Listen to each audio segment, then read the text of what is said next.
have that's a little bit different than a lot of people that are farming on land that isn't theirs. Like I don't own this land, right? I don't own the deed. But we have a pretty unique setup, which I feel like, especially as black people, that we don't always have just like the straight land, like land ownership flat out to where it's just a matter of if we want to do something or not. You know, we usually, even if we have the full desire to want to do something, sometimes the resources aren't there to back us up, right? I was very much in that situation. But upon a nonprofit that was an urban agriculture nonprofit collapsing, and they had a lot of different areas of land that they worked on, this church was open to this land being used for farming in some capacity, right? So they collapsed, and I approached the church directly and was like, y'all already kind of showed interest in wanting this to be used by a nonprofit farm, but I'm the person who would have been doing the farming essentially. Can I run it as a business, right? With a couple other of my colleagues. And the compromise that we got to was that we would use a portion of the land.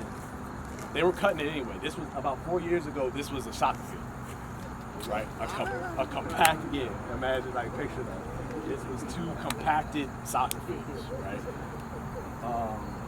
Soil was like concrete.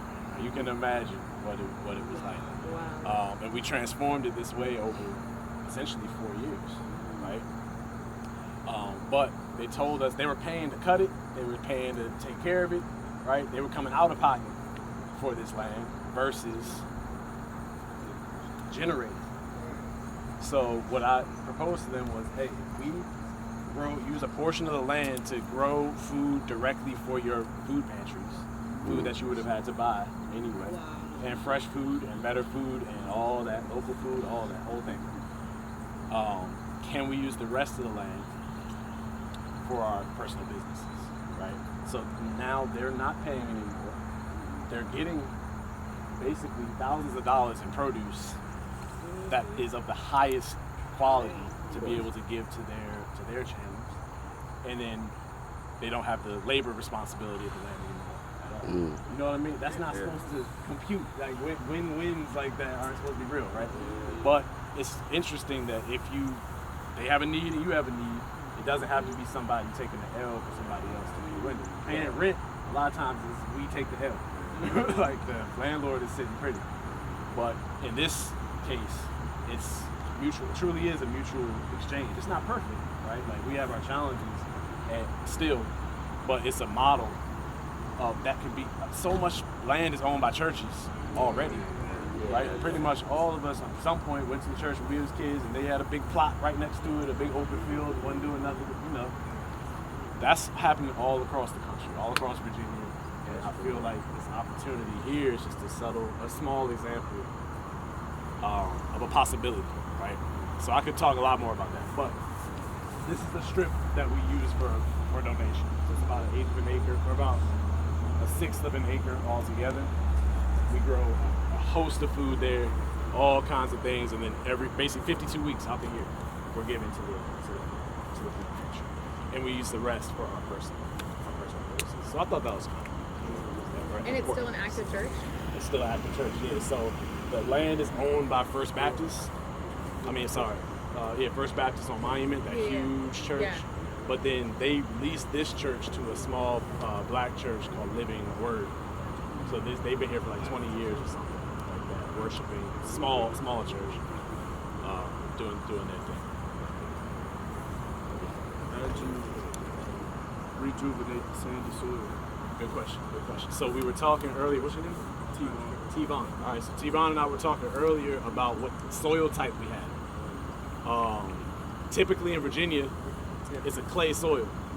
Like you hear it all the time, Virginia clay, right? Virginia clay. You can make a pot with it.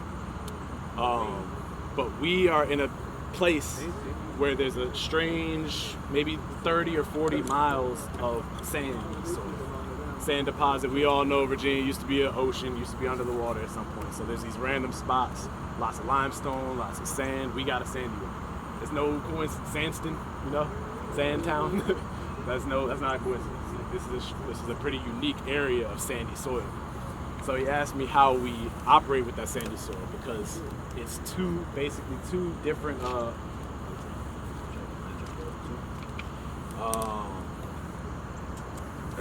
it's two types of soil that we typically work with. Usually clay is a very tough soil, but it's full of minerals and it's full of nutrients. You just gotta get them out. You gotta be able to access them. It's all there. Clay, don't let anybody tell you that you have to fertilize clay soil. Right? It's all there. It's just inaccessible. Right? Sand is the opposite. So sand is basically the perfect channel for water and nutrients and things like that, but it can't hold on to it. Right? So the challenge with sandy soil is the opposite challenge in a lot of cases than clay soil, which is holding on to your nutrients. Right? So that takes a whole different set of practices. For us, to answer your question, for us, what we do is we keep the soil covered as often as we can. Whenever we do a cover crop, whenever we take a thing out, we don't leave the soil uncovered anymore. It's either going to be grass in it, it's going to be a tarp on it, that's behind you, that is cover cropped now. It's covered, you can't see them yet, but I just seeded that in red and yellow, or crimson and yellow clover. So those will come up in a couple weeks, right? Keeping it covered at all times, basically. Keeping living roots inside the soil as often as possible. That holds the sand in place and helps it exchange nutrients. Let's go ahead and roll over here to Reagan so we don't get